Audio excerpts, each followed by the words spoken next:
Here's a look into my mind. Welcome back. The other day, I put up one of my INFJ videos and someone commented that I should look at stacks. I'll put the comment up on the screen and that I should rather look more like I'm an ENFP. So I thought, wow, someone's looked at my videos and they've analyzed me. So I'm not an INFJ. Okay, let me have a look and see if I'm an ENFP. And as I started researching this more, I thought, I don't think I'm an ENFP. I've never thought of myself as an extrovert. On these videos, I might come across as extroverted, especially my more fun videos. But I can tell you now, after the video is recorded, I'm absolutely exhausted and I go and lie down for a little bit. I love sharing my mind. I'm extremely enthusiastic, actually, about sharing my mind. So that might make me come across as more extroverted. I do not like people. I do not like sitting in a room with a lot of people for a long period of time. And this is easy. I mean, I'm just talking to a screen. And whoever's on there behind it, hello.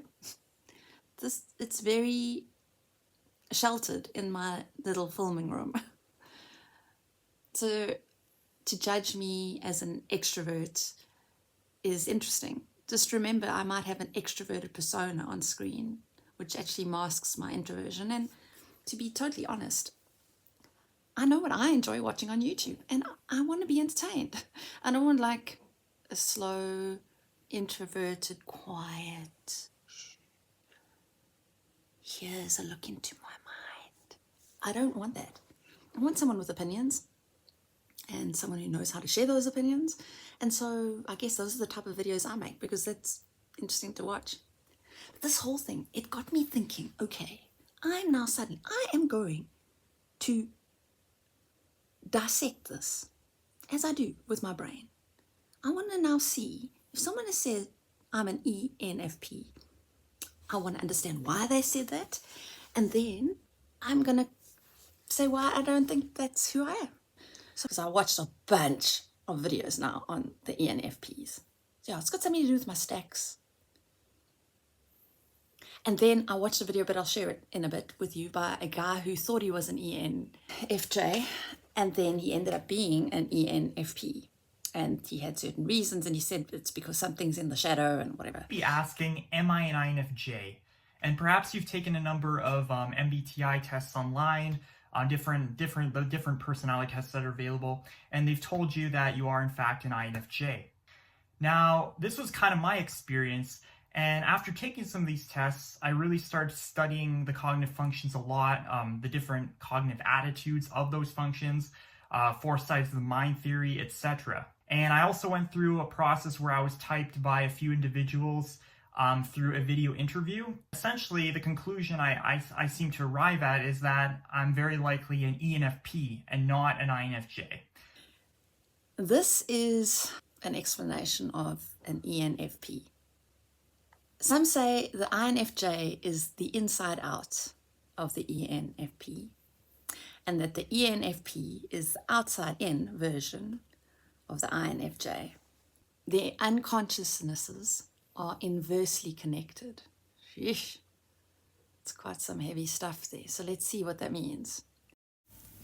So I asked ChatGPT about all of this, and it says when people say the unconsciousness of the INFJ and the ENFP are inversely connected, they're referring to how the cognitive function stacks of these two Myers-Briggs types are mirror opposites. What is conscious and natural for one type is unconscious and hidden for the other.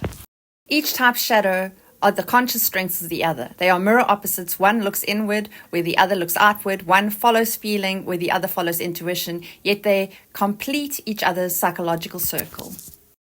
What INFJs are consciously aware of and consciously in control of are things that the ENFP is unconsciously aware of and unconsciously in control of. Can someone give me some examples of that? So example 1 is the vision versus experience. The INFJ has inner vision about how things will unfold, but can struggle to act in the moment. The ENFP lives in the moment, full of outer possibilities, but can lose track of a consistent inner vision or long-term direction. The second example here, I'm not going to read it all, is about empathy versus authenticity. And the third example is about logic and order. INFJ, quietly, refined internal way. ENFP, outwardly, when stressed, likes to organize everything now. So the INFJ uses introverted intuition to consciously explain patterns and connections, and condenses patterns, summarizes the what-ifs and the potential that it sees around them.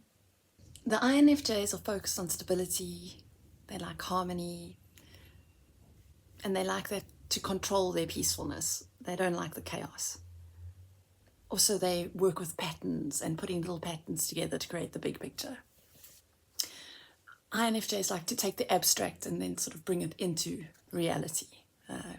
So take all the details, put it in their brains, mix it up like a washing machine, and then sort of put it out there for the average person to be able to understand. They tend to comprehend things using their intuition. They don't need facts and objective things. They feel things. They notice small little nuances in the stratosphere of life, if you want to put it that way. And that's where they gain their information to start putting together their puzzle. INFJs also just see a lot of potential and are very optimistic. They like to work with what-ifs. ENFPs, they need proof. Your INFJ, they sound very speculative and foreign to an ENFP. The ENFPs, they need concrete concepts. They like established ideas. They have these established ideas of looking at the world.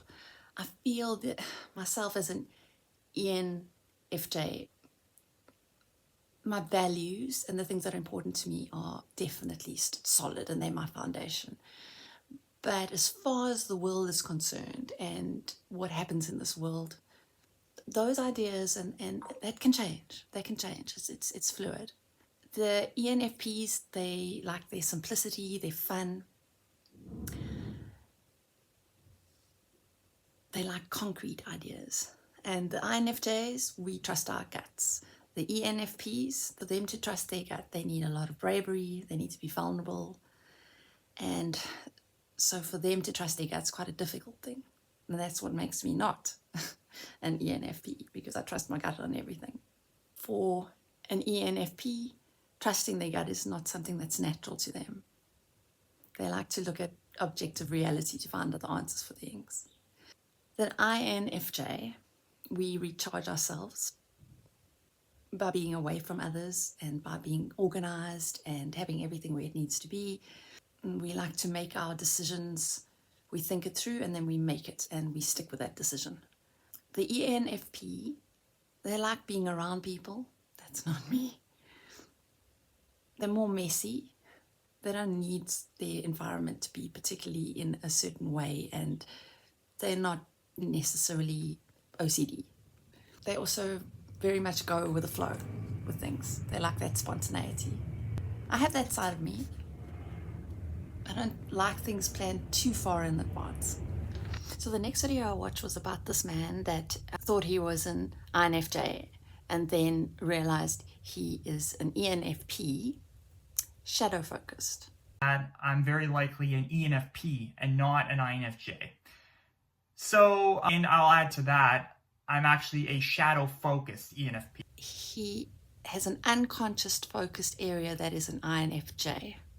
First explaining the whole thing I mentioned where I mentioned that I'm an ENFP, that's shadow-focused. So what exactly does that mean, and how does it relate to me getting INFJ as a result on all these tests? There's something called the 4 sides of the mind theory, and this is something that C.S. Joseph talks a lot about on his YouTube channel, but it derives from the work of Dr. John Beebe. And what this theory essentially says is that you have your main MBTI type, which is like your ego, but you also have 3 other types that you can access.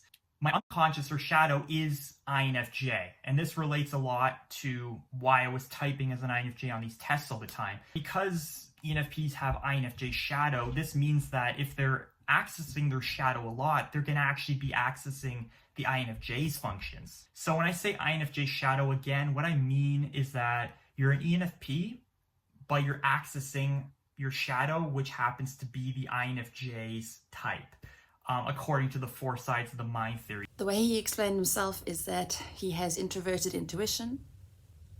He is a bit of a pessimistic critic on things, which I haven't found in myself. He has a side of himself that has a tendency to be able to screw people over. I'm like, that's never...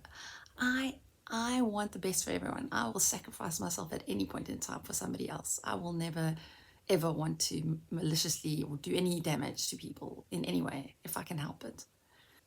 The ENFP in the shadow, which is shadow focused, they tend to worry a lot, quite anxious. They think about, do I have purpose in my life? Why am I here? They have all these deep philosophical questions. I don't think I've ever questioned my purpose about being here. I've always felt like in my gut that I have a purpose, that it will find me, I guess. The ENFP also has a great desire to grow and be better each and every day. And I do have that in me, but not at the... I try to make sure in whatever way I grow that it enhances those around me and the environment around me, that it doesn't do any harm. I don't need to step on people to get to where I feel I should be. So what he is saying is, if an ENFP is shadow focused, it means that they are able to rely on their intuition, whereas the normal ENFP is more grounded in reality and objective information. Being authentic and true to themselves is more important in the long run, and I 100% agree with that. If that is important to the ENFP, then it's important to me, and it is an aspect of myself. I value being authentic and true to myself, very much so. The INFJs, we tend to subconsciously be thinking about being authentic and how we feel about things at any given moment. We're always like, oh, how do I feel? But we're not consciously thinking of it. It's more unconscious. It sort of sits there. We're always taking in information and energies, I guess. Our focus mostly with that is because we have empathy for the environment. We have empathy for the people around us. We consider other people's feelings. The ENFPs are better at getting involved and initiating with people than the INFJs, of course. I mean, I don't want to lead anything. I just want to help the world in my quiet way. You won't even know I'm there. I'm like a ghost. INFJs, we tend to, when a boundary has been crossed or our values have been questioned, we'll have our little say and then we'll disappear. We won't make a big deal about it and make that other person feel terrible about it. We'll say, look, you've crossed the line, or I don't agree with that, and then we just won't hang out with them anymore. Then the next time we just won't put ourselves in a position like that. We just won't be around that person anymore because they clearly are not doing us much good. Whereas the ENFPs, they like attention. They're a little bit self-absorbed in a way. The INFJs, we do not like attention. We're not comfortable doing things without previously thinking about it. We're also just not comfortable being in the limelight. It's just not our thing. The INFJs, we like to listen and give advice and mentor. Here comes another plane. It's clearly that time of the day. I guess where the INFJs and the ENFPs are similar is that we're both always looking for the deeper meaning of things. The INFJs, we rely very much on make our decisions on our intuition and our gut, whereas the ENFPs make decisions and rely on their feelings about things and logic. They also are constantly refining their understanding of reality. They like to put their thoughts on paper, and they can often be writers. They like to externalize this logic by putting things on paper and then trying to work it out logically. That's the ENFP. They tend to understand things on a conscious level, whereas the INFJs, we understand things on an unconscious level, and certainly the conscious and objective world is very confusing for us because we can't figure it out, because the conscious world isn't running on energies, and we figure things out through our energies and how our gut and intuition is interpreting things. So there's very little evidence, which the ENFP needs. The ENFP needs evidence to make decisions and to perceive the world in certain ways. Going on with the ENFP, they don't particularly like being told what to do. They don't like structures. They don't like following rules. Like a little bit of a, they're visionaries, and they feel that what they have envisioned, what their plans are much better than anyone else can come up with. And they are really good at management. I wonder if the Steve Jobs and all the people that are high up in the world as far as visionaries and changing things, I would think that they might be these ENFPs. Maybe humanitarian, but in a way that they're humanitarian, there's something for them to gain, I guess. The INFJs are more the quiet, humble ones that are changing the world and don't need any praise for it or evidence that it's worked. They're just happy to do it. So the ENFPs, they like to create their own structures and their own systems, and they like to do it so they can benefit people, definitely. They very much have a humanitarian agenda to their lives. That is part of their focus. So for me as an INFJ, I don't need to change the world in a big way. I don't have a vision of feeding the hungry in the whole country or in the whole world, or working out certain systems of growing certain foods so that many people can eat from that. I'm just happy to help one person right in front of me right now. So the ENFP is definitely a natural fighter. They challenge things.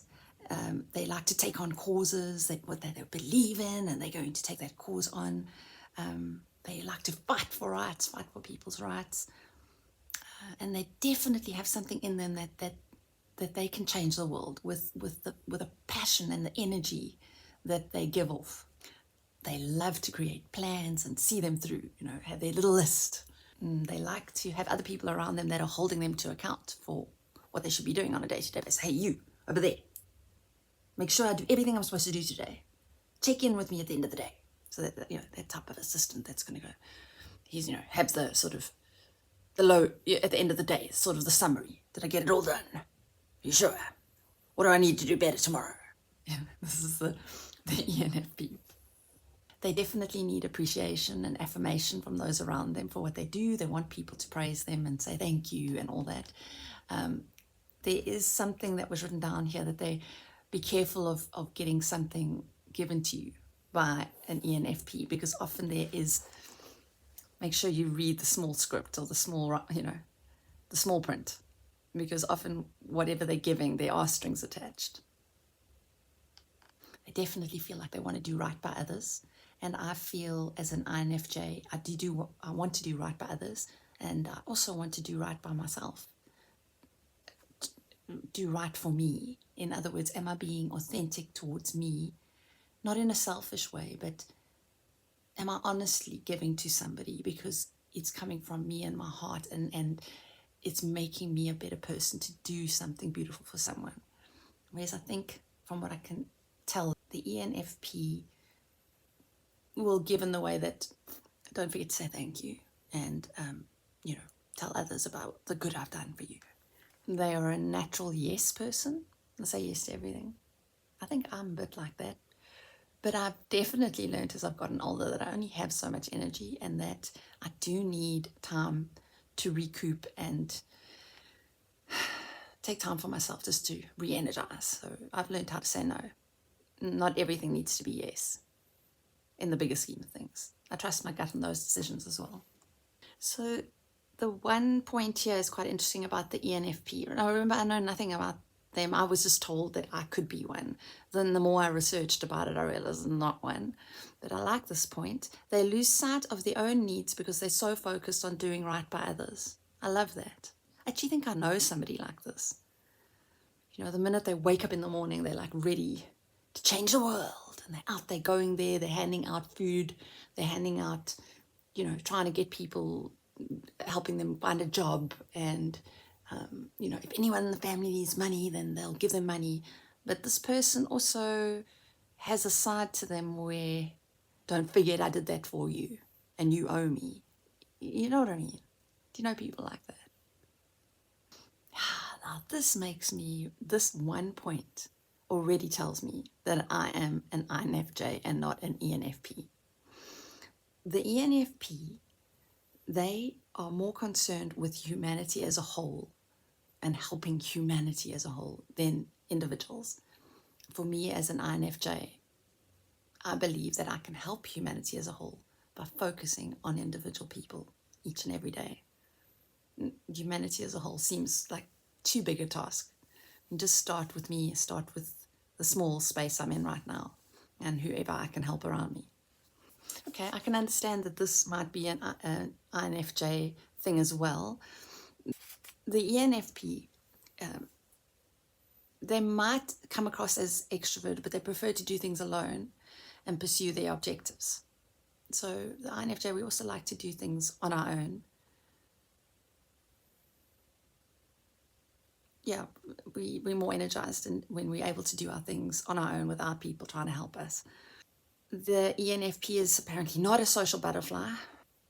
They are more of a novelty-chasing individual. They're more in touch with their own moral compass, their values and their sense of individuality. They are driven by character and self-worth to change the world around them to the benefit of themselves and others. So let me see, what can I see as an INFJ in this that also applies to me?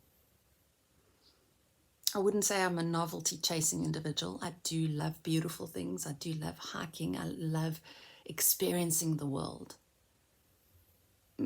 But I could go to the same place. I could do the same hike every day or the same walk, and I would find something beautiful each time. And it seems like the ENFPs need to do a different walk every day to see the beauty. They need that change. I think the INFJ and the ENFP are both very individualistic, very much grounded in our own values and our own beliefs and our visions of the world and where we want to be and what we want to do.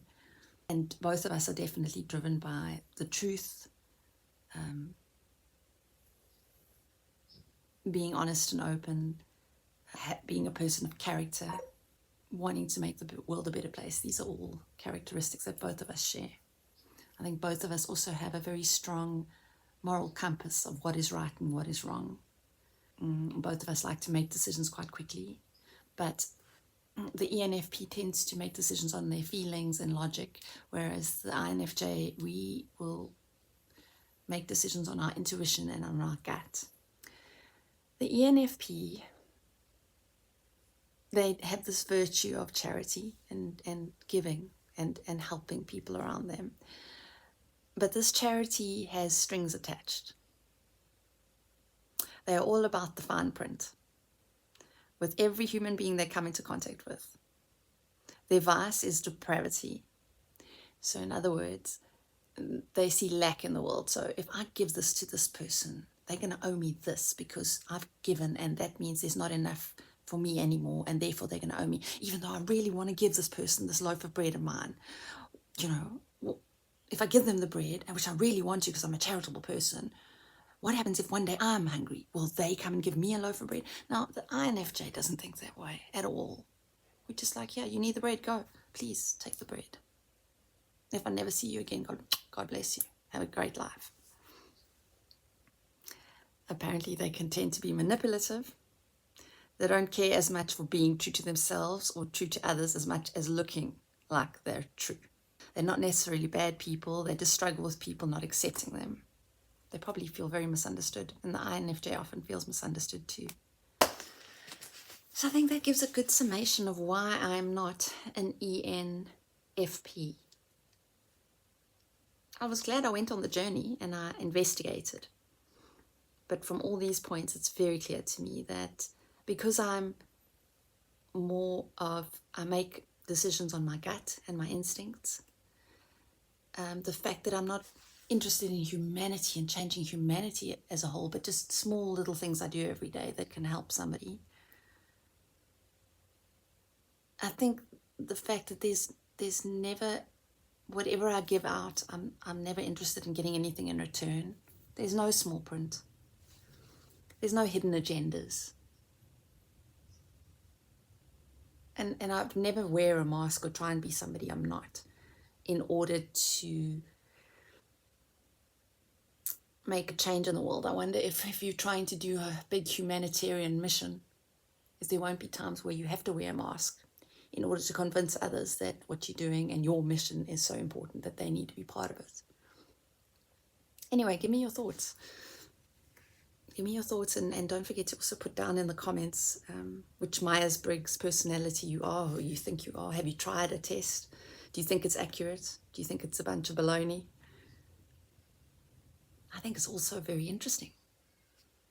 This personality typing has been my most accurate that I've ever encountered. And what I love about it is the more you dig into it, the deeper it seems to get. There's some great YouTubers out there that do really hidden, deep analytics on each Myers-Briggs personality. It's beautiful to find out about yourself and to see others describing you. You're like, yes, that's me. Now I understand why I do what I do. Because some stuff is unconscious and stuff is conscious. And this is the reason why I make it. Anyway, we'll see you soon. See you on the other side. And I'm always making videos, so make sure to look out for the next one. Toodaloo.